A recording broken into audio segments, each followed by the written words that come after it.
तो अब हमारा दूसरा रेशियो, लिक्विडिटी के बाद एक और, जिसका नाम है सोल्वेंसी रेशियो। सोल्वेंसी रेशियो हमारी लॉन्ग टर्म लिक्विडिटी को परफॉर्म करता है। ठीक है, अब जब हम लॉन्ग टर्म की बात करेंगे तो हमें कंसिडर करने हमारे non current assets, sorry non current liability, डेब्ट, सॉरी इक्विटी, इन चीजों को। इनमें कौन कौन से रेशियो है? देखो, सबसे पहले एक हमारा आता है डेब्ट इक्विटी रेशियो। सर कैसे याद करने इनको? याद नहीं करने, समझो भाई। सबसे पहले नाम क्या लिखा है? सोल्वेंसी मैंने फॉलो होती है चीजें। सबसे पहले नाम क्या है? डेब्ट, उसके बाद इक्विटी। तो तुम्हें याद रखना है डेब्ट अपॉन में इक्विटी। इतना इजी है बिल्कुल। चलो ऐसे ही बताओ, डेब्ट टू कैपिटल एम्प्लॉयड रेशियो का। तो सबसे पहले नाम क्या है? डेब्ट। तो डेब्ट अपॉन में कैपिटल एम्प्लॉयड। ऐसे ही टोटल असेट्स टू डेब्ट रेशियो बताओ। तो आगे सबसे पहले नाम क्या है? Total assets. तो हमारा रेशियो हो जाएगा total assets to, sorry total assets upon में डेब्ट। ठीक है, तो ये हमारे कुछ रेशियो, जिसमें डेब्ट इक्विटी रेशियो, डेब्ट to capital employed ratio, total assets to डेब्ट रेशियो। तो सर ये डेब्ट डेब्ट है ना, बार बार आ रहा है, डेब्ट डेब्ट डेब्ट। तो डेब्ट क्या है?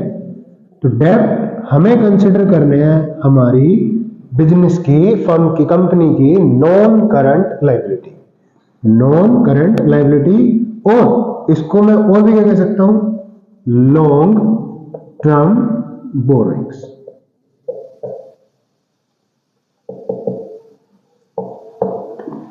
ठीक है, तो ये जो लॉन्ग टर्म बोरोइंग्स है, ये भी हमारे लिए non current liability, long term borrowings, ये हमारे लिए क्या यूज होंगे? डेब्ट। कई बार है ना क्वेश्चन में तुम्हें टोटल डेब्ट भी देखने को मिलेगा। तो ये टोटल डेब्ट को non current liability, long term borrowing या डेब्ट कंसीडर मत करना। देखो टोटल डेब्ट, डेब्ट वो पैसा होता है जो हमने उधार ले रखा है, वो हमारी उधारी सारी हमारे लिए क्या है? डेब्ट है। तो टोटल डेब्ट का मतलब हुआ चाहे वो लॉन्ग टर्म डेब्ट हो चाहे वो शॉर्ट टर्म डेब्ट हो। इट मींस टोटल डेब्ट always equals to non current liability plus current liability. Clear हो गई बात? तो टोटल डेब्ट का मतलब पूरे के पूरे, चाहे वो शॉर्ट टर्म हो चाहे वो लॉन्ग टर्म हो। तो ऐसे कैलकुलेट करने पे अच्छा। क्वेश्चन में तुम्हें टोटल डेब्ट दे रखा है, बोलो 3 लाख, और डेब्ट इक्विटी रेशियो बताओ, अगर करंट लायबिलिटी 1 लाख है तो रिमेनिंग वैल्यू कितनी होगी? भाई अगर मैं लॉन्ग टर्म की बात करूं, शॉर्ट टर्म की बात करूं, तो इन दोनों को सम ही तो 3 लाख है ना। उनमें से एक वैल्यू 1 लाख है तो दूसरी ऑटोमेटिक कितनी हो जाएगी? 2 लाख। ठीक है, तो एक कॉन्सेप्ट ऑफ क्लियर हो गया डेब्ट का। तो डेब्ट दो तरह के, सॉरी डेब्ट मिलेंगे, हमें कंसिडर क्या करना है? नॉन करंट लायबिलिटी या long term borrowings. Long term borrowing, long term provision, long term other liabilities. और ठीक है, टोटल डेब्ट का मतलब, क्योंकि कई बार क्वेश्चन में मिल जाता है, तो उसका मतलब होता है नॉन करंट लायबिलिटी और करंट लायबिलिटी का सम। इसलिए टोटल डेब्ट को कभी भी नॉन करंट लायबिलिटी कंसिडर मत कर। क्लियर हो गए 2 पॉइंट। सर ये इक्विटी, इक्विटी क्या है? देखो तुमने कंपनी एक्ट के अकॉर्डिंग जो बैलेंस शीट प्रिपेयर करते लिखा देखी होगी। देखिए सर क्या लिखा होता है, पहले तो पर्टिकुलर, उसमें सबसे पहला पॉइंट क्या होता है? इक्विटी एंड लायबिलिटी, कुछ इस तरीके से होती है। तो लायबिलिटी में तो क्या हो गया? नॉन करंट लायबिलिटी और करंट लायबिलिटी, यानी कि इन नॉन करंट लायबिलिटी से पहले जो भी पोर्शन है वो क्या है? इक्विटी, जिसमें सबसे पहला पॉइंट आता है, अच्छा इसको हम दूसरा नाम भी दे सकते हैं, शेयर होल्डर फंड। क्या भी कह सकते हैं? Share holder fund. Share holder fund में क्या क्या आएगा? सबसे पहले तो शेयर कैपिटल। चलो शेयर कैपिटल में क्या आता है? Equity plus preference share capital, और retain earning, reserves and surplus.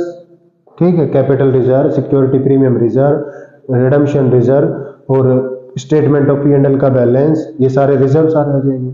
ठीक है, तो ये हमारे हो गए इक्विटी और शेयर होल्डर। क्लियर हो गई इतनी बात? यानी कि नॉन करंट लायबिलिटी से पहले जो भी अमाउंट है वो हमें किसमें कंसीडर करना है? इक्विटी में। एक बार अपनी बैलेंस शीट में देखो, नॉन करंट लायबिलिटी से ऊपर ऊपर के जितने भी हिस्से, first point share holder fund मिलेगा, जिसमें हम शेयर कैपिटल और उसमें हम इक्विटी शेयर कैपिटल और प्रेफरेंस शेयर कैपिटल शो करेंगे। फिर रिजर्व एंड सरप्लस मिलेंगे, सारे रिजर्व सारे सरप्लसेस। एक money receive against share warrants भी आता है, एक money pending on allotment application on money pending on application money pending application on allotment भी आता है। ठीक है, तो वो जर्नली क्वेश्चन में नहीं मिलते, वो बैलेंस शीट ड्रॉ करते टाइम ही हमें मैंडेटरी है मेंशन करना। अगर फिर भी मिल जाता है तो मैंने एक लाइन बोल दी कि नॉन करंट लायबिलिटी से वो पहले वाले पोर्शन हमारे लिए सब क्या है, इक्विटी, जिसका दूसरा नाम क्या हो गया, शेयर होल्डर फंड। क्लियर इतना?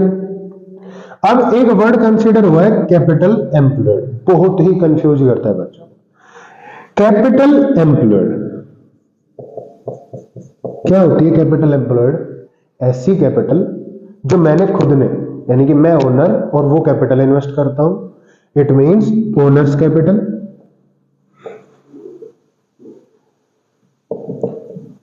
और कई बार मैं इन्वेस्टमेंट लोगों से उधार लेके भी करता हूं, जिसको तुम अभी पढ़ रहे थे डेप्ट के नाम से, नॉन करंट लायबिलिटी के नाम से, लॉन्ग टर्म बोरोइंग के नाम से। और उस कैपिटल को हम कहते हैं बोरोड कैपिटल। ठीक है, तो जब तुम कैपिटल एम्प्लॉयड में ओनर कैपिटल और बोरोड, देखो ओनर की तो क्या कहलाती है, इक्विटी, जिसको हम क्या भी कह सकते हैं, शेयर होल्डर फंड, प्लस और बोरोड कैपिटल हमारी कौन सी है, long term non current liability. ये हमेशा किसके बराबर आएगी, कैपिटल एम्प्लॉयड। इतना पॉइंट क्लियर हुआ? चलो मैं अब आपको एक और चीज समझाता हूं थोड़ा डिटेल में। ये कई बार अलग अलग नामों से मिलता है।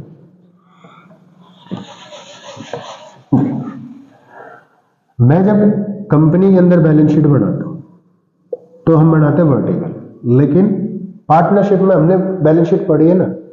अच्छा, सबसे पहले हम पार्टनर कैपिटल लिखते हैं, तो वो इन्वेस्टमेंट ही तो है, तो ऐसे लिखते share holder fund, non current liability और current liability, total equity and liability, non current assets और करंट असेट्स, ये हो जाएगी हमारी टोटल असेट्स। इतना क्लियर हुआ? ठीक है, अब हम चलते हैं।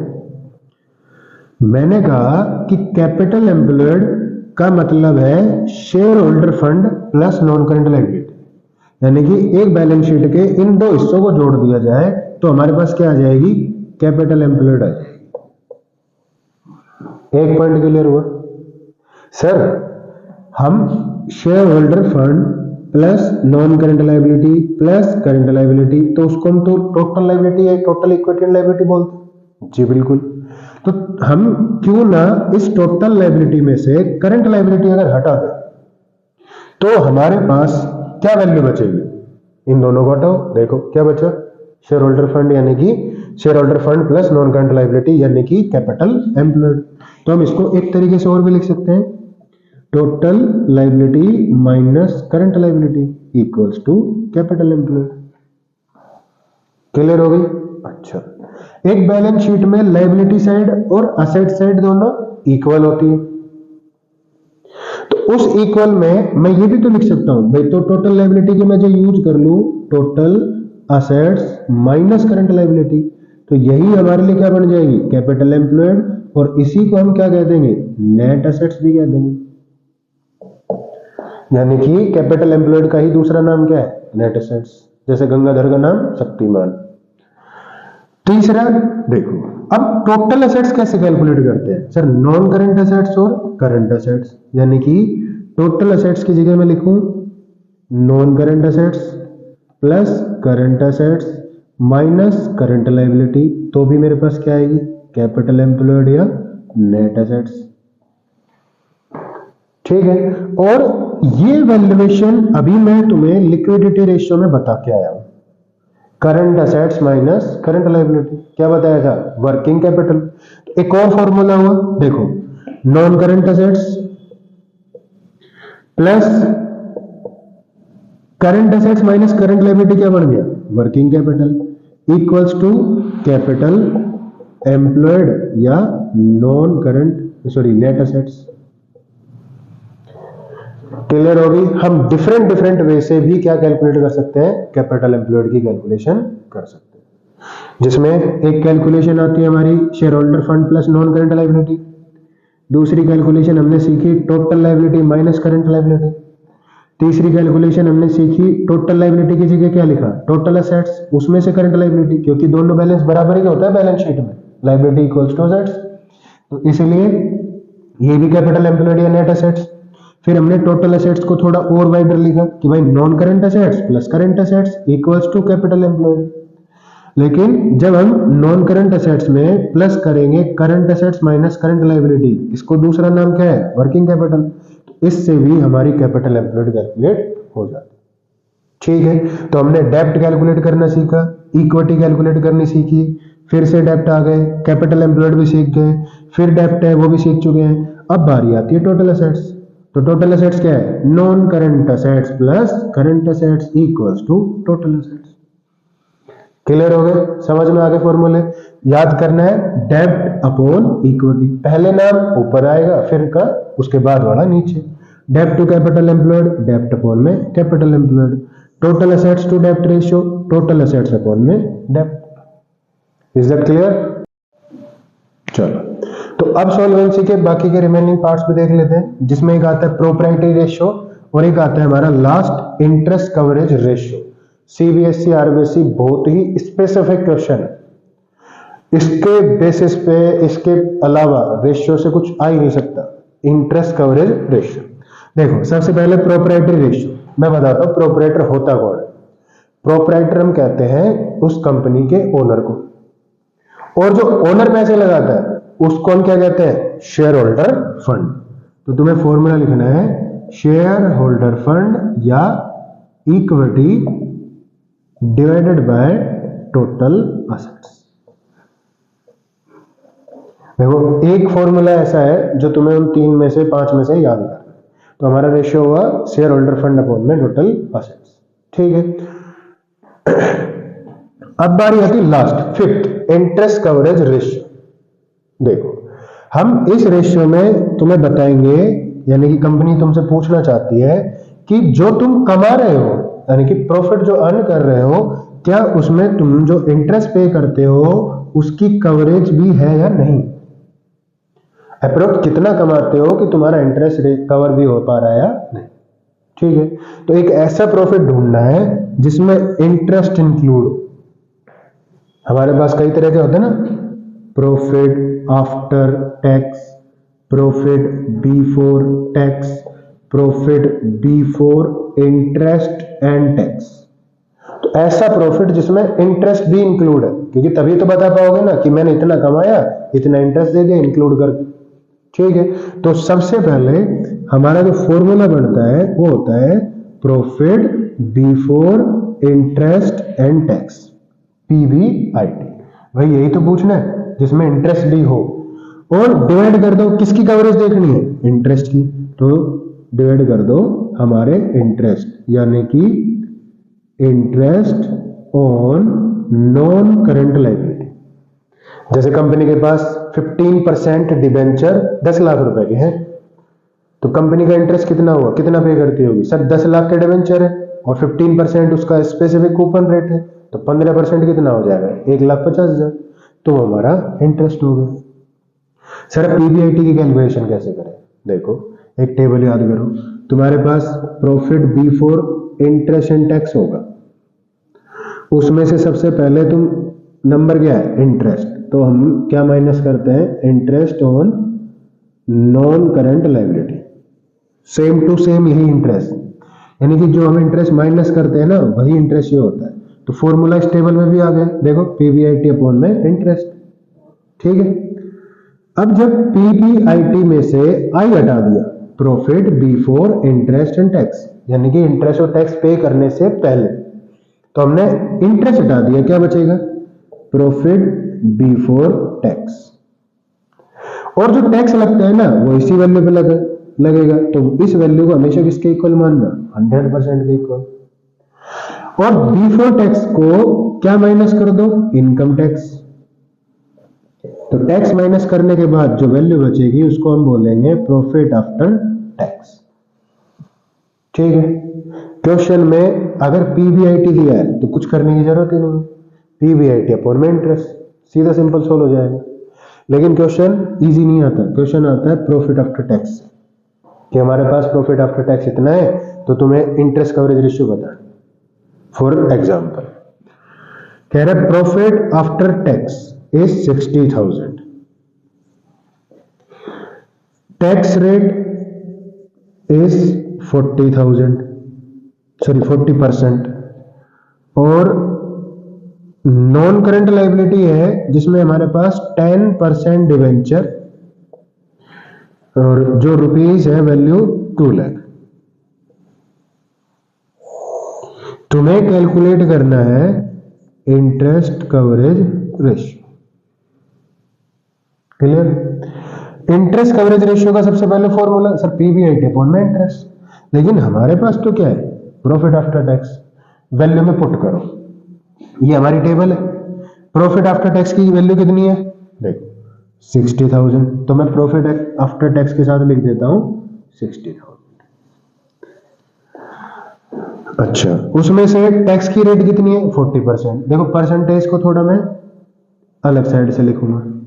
अब हमारी परसेंट पीबीटी की 100 है, उसमें से हमने इनकम टैक्स 40% लेस कर दिया, तो आफ्टर टैक्स हमारे पास रिमेनिंग कितना बचा 100 माइनस 40 60%।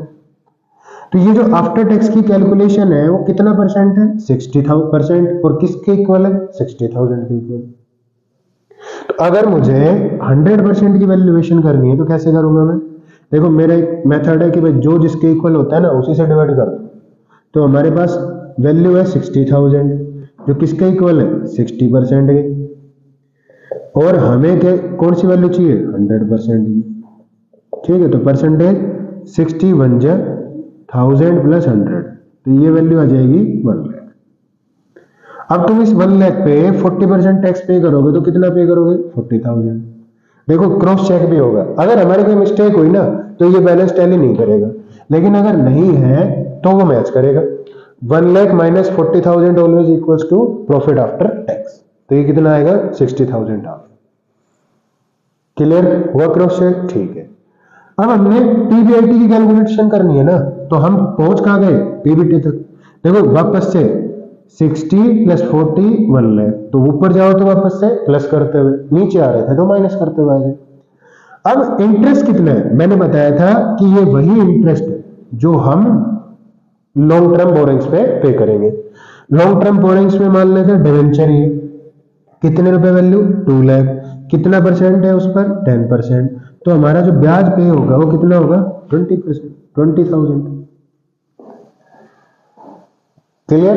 अच्छा, तो एक ऐसी वैल्यू थी x, उसमें से हमने 20,000 लेस करे तब वैल्यू कितनी बची 1 लाख। तो देखो या तो इससे ऐसे माइनस करते हो, तो ऊपर जाओगे तो क्या कर दो प्लस कर दो, तो 1 लाख प्लस 20,000, तो पीबीटी की कैलकुलेशन हो जाएगी हमारी 1,20,000। तो चाहिए क्या था पीबीआईटी प्रॉफिट बिफोर टैक्स, जो हमने टेबल में पुट करने की वैल्यू से कैलकुलेट कर लिया 1,20,000 अपॉन में interest on long term non current liability long term borrowing जो कि कितना है 20,000। ये वही इंटरेस्ट है जो हमने पीबीआईटी में से लेस किया था, 21 जा 20 और 26 जा 120। तो हम हमारे इंटरेस्ट से 6 टाइम ज्यादा क्या कैलकुलेट करते हैं, क्या कमाते हैं इंटरेस्ट, मतलब प्रॉफिट कमा लेते हैं। तो हमारा जो इंटरेस्ट कवरेज रेशियो ICR की वैल्यूएशन आएगी वो क्या आ जाएगी 6 टाइम। और सोल्वेंसी रेशियो का एकमात्र रेशियो ऐसा है जो किस टर्म्स में आता है टाइम्स के कंडीशन में आता है, टाइम्स के साथ आता है। Is that clear? हम आपको एक सोल्वेंसी रेशियो का टॉपिक पढ़ा रहे हैं और उसके कुछ क्वेश्चन एक एग्जांपल करके देखते हैं। हमें सीबीएसई का एक क्वेश्चन है, ओसवाल बुक से क्वेश्चन है 4 नंबर के लिए, जिसमें डेप्ट इक्विटी रेशियो पूछा है, प्रोप्राइटरी रेशियो पूछा है और टोटल असेट्स टू डेप्ट रेशियो पूछा है। इंफॉर्मेशन में लॉन्ग टर्म डेप्ट बता रखी है 5 लाख, इक्विटी शेयर कैपिटल बता रखी है 7 लाख, रिजर्व एंड सरप्लस है 3 लाख एंड टोटल असेट्स है 18 लाख। सर रेशो याद तो कर ही नहीं थे, देखो रेशो याद ही नहीं करना। पहला क्या है डेप्ट इक्विटी रेशियो, क्या फॉर्मूला बताया था सोल्वेंसी में, ये कंसीडर करता है, ये अप्लाई भी करता है क्या कि डेप्ट अपॉन इक्विटी, जो नाम पहले आ रहा है उसको ऊपर लिखो और जो नाम बाद में आ रहा है उसको नीचे। दूसरा हमारा क्या है, प्रोप्राइटरी छोड़ो, टोटल असेट्स वाला तो लिख सकते हो। क्या करने हैं, टोटल असेट्स टू डेब्ट रेशियो। तो फॉर्मूला बताओ। हाँ सर ये तो ये आधार टोटल असेट्स अपॉन में डेब्ट, ठीक है। और एक हमें कैलकुलेट करना है प्रोप्राइटरी रेशियो। तो प्रोप्राइटरी के लिए मैंने तुम्हें क्या बताया था, कौन होता है proprietor, owner of the company. तो उसका पैसे को क्या कहते हैं, शेयर होल्डर फंड अपॉन में टोटल असेट्स। ये हमारे रेशियो हुए, क्लियर। अब सोल्व करते हैं। तो हमें डेब्ट का पता करना है और इक्विटी का। तो मैंने बताया था डेब्ट तो हमारे लिए क्या हो गए, लॉन्ग टर्म डेब्ट जिनकी वैल्यू कितनी है 5 लाख। और इक्विटी का मतलब होता है नॉन करंट लायबिलिटी से पहले की सारी चीजें, यानी कि इक्विटी शेयर एंड कैपिटल और रिजर्व एंड सरप्लस, दोनों का टोटल कितना है 7 + 3 10 लाख।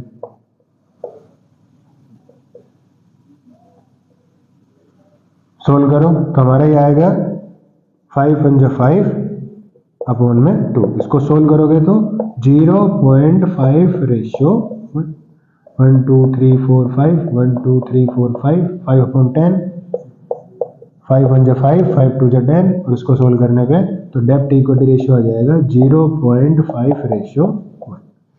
अब देखो तुम्हें ये चीजें 4 नंबर के लिए तो क्लोज मतलब उसको पूरा फुल डिस्क्लोजर देना होगा कि हमने डेब्ट का क्या कंसीडर किया, equals to long term liability. फिर हमने इक्विटी कैसे कैलकुलेट करी, equity equals to share capital plus reserve and surplus, ठीक है। तो वो वैल्यू कैलकुलेट करके दिखानी पड़ेगी। अब टोटल एसेट्स टू डेब्ट रेशियो पूछा है, तो टोटल एसेट्स की वैल्यू कितनी है 18 लाख। 18 लाख और डेब्ट जो अभी हमने लॉन्ग टर्म डेब्ट यानी कि कितने 5 ईयर 3 to 5 3 to 5 क्या बचा हमारे पास 5 3 × 15 रिमेनिंग बच गया 3 पॉइंट लगा दिया 0 यानी कि 3.6 रेशियो 1। अब आ जाओ प्रोप्राइटरी में। तो शेयर होल्डर फंड क्या है, यही इक्विटी शेयर कैपिटल को ही इक्विटी शेयर को इक्विटी पोर्शन को ही क्या कहते हैं share holder fund. Equity share capital 7 lakh plus reserve and surplus retain earning कितनी है 3 लाख की।